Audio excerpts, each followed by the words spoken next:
We've all had our run-ins with bad QC in Hasbro's figures over the years, but have they improved any? We're going to talk about that and go over the latest news right now on Transformers Talk Raw.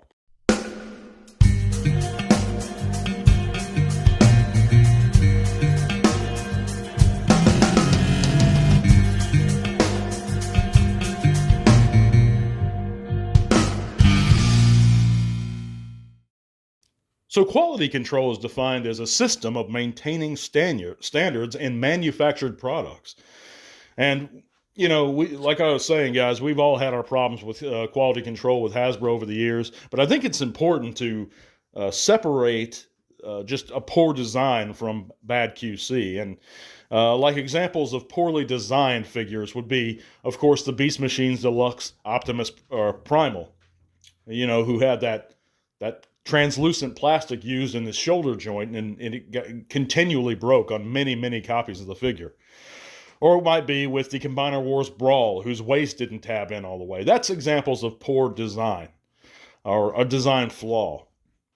But bad QC would be like, I got the Titan Omega Supreme a couple years ago, and right out of the box, he came with two of the right wing tracks.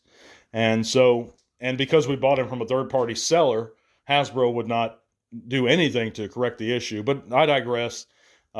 He still looks great. I display him actually with the open wings track, so they both fit and they both look. It still looks great. Those are examples separating the two, the difference between poor QC and design flaws. And but recently, we've seen things like, I've heard reports about legacy figures being frozen at the neck joint, for example, because of all the paint applied, maybe, or because of just some kind of QC issue. Like my shrapnel, my legacy shrapnel, his head for the longest time would not turn. It was like frozen, and my Brawn was the same way until I realized it actually will turn. It's just I had to apply gently, kind of firmly, but at the same time gently, enough force to break up that frozen joint. But I would say that's an example of QC being kind of shady. That's a QC issue. The joint should move right out of the box. Everything should run smoothly. And Hasbro's had many decades to practice and hone their craft over the years. So this should not be a problem in 2023.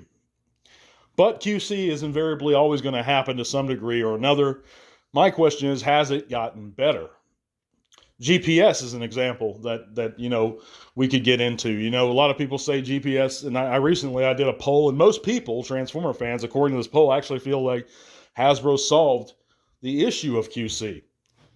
My stance on it is that we kind of have to wait and see, because GPS is something that can only be seen years after a stated figure, and I mean 10 or 15 years after a certain figure has been released. And we haven't gotten a whole lot of gold colored or gold plastic figures until recently. We got the Black Zarek, we got the Gold Bug in the Creatures Collide 4-pack. So there's a few examples that we've gotten recently, but I think it's too early to tell. Some folks say, and they might be right, that we haven't gotten a reported issue with GPS or gold plastic syndrome in many, many years, since maybe I think Beast Wars Megatron or some kind of figure in the early 2000s. But, it's just through all the horror stories over the years, I'm still wary of it, and I'm still on the fence of a wait-and-see approach with it. In about 5 years or so, or maybe even a little longer, we can officially say that it's gone if we have no reported issues.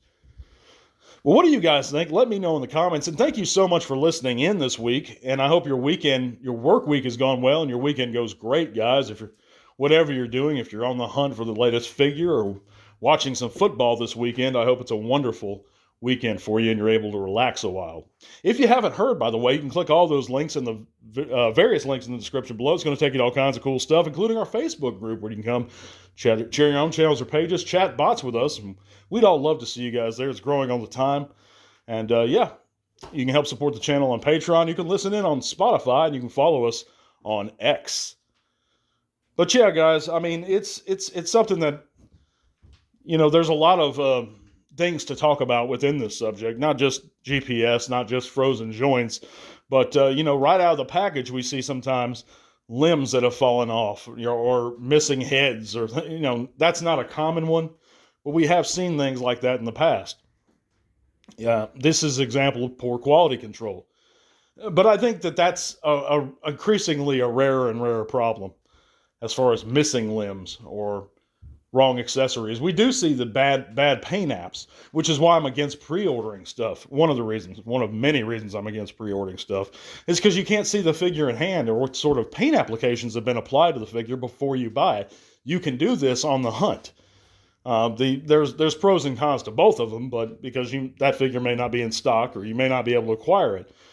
But yeah, I mean, you can examine those figures and make sure those paint apps are up to your standards.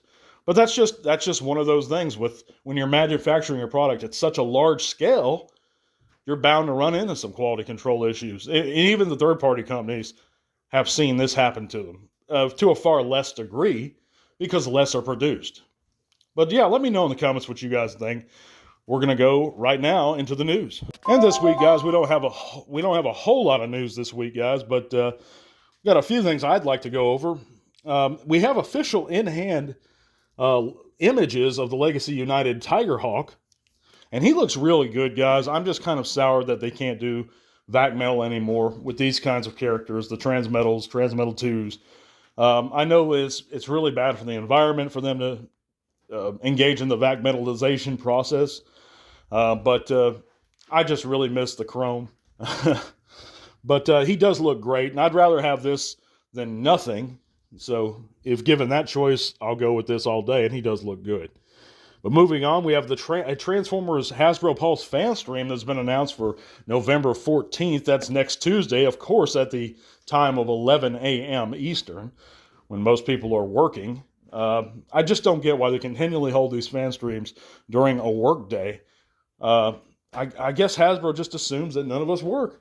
They think we're all just living in our mama's basements. We don't have jobs, and we're just buying up action figures. But I myself, I work 40 hours a week. I'm going to be at work at this time, as I always am when Hasbro Pulse decides to run their fan streams. I don't know why they can't just decide to do it on Saturday mornings, but whatever. But yeah, if you're able to tune into this live, it's going to be at next Tuesday morning. But we also have Studio Series Wave 22 that have been found in Canada retail, which includes the Rise of the Beast Nightbird and the Rise of the Beast Mirage. So if you're looking forward to both of those, hope you guys can find them. I'm sure they'll be popping up in the States real soon also. We also have, for those excited for this, is the prototype images, the in-hand images of the HasLab Deathsaurus. And I know a lot of folks have been excited for this figure, and I really hope it's a wonderful figure and you guys are happy with it. It wasn't for me because I bought into a third-party Deathsaurus, and I'm totally happy with him. And he's everything I wanted in the character, and I think he scales great. But if you guys are excited for this, it just worried me because we had some QC issues, again, going back to the subject of this week, with the HasLab Star Saber, Victory Saber. A lot of folks reported various issues with him. Either paint app stuff right out the box, scratching. I heard a lot of people say that his gold chrome or that area was scratched or scuffed coming out of the package. It's just another example. QC, it strikes in so many ways and so many figures. And again, that's one of those things where it'd be really beneficial to see the figure beforehand before you purchase it. That way you can choose which one you want. But I know with this type of product, that's an impossibility. But I digress. I know a lot of folks are excited for Deathsaurus. I know that Hasbro's recently sent shipping address confirmations to its backers. So I imagine he'll be shipping out fairly soon. And I hope you guys are really thrilled with it. But yeah, thank you guys so much for listening this week. I'm gonna wrap this one up a little sooner, but we're gonna have our redrawing for Studio Series 86 Brawn next week, because the winner, who I'm going to make ineligible to enter on future contests because he's won a couple things, he never claimed that prize. So I'm going to redraw that figure, and hopefully somebody will claim it, and all will be well. But thank you guys so much for listening. God bless, and to all are one. This podcast is made possible thanks to the support of great people like you. Thank you.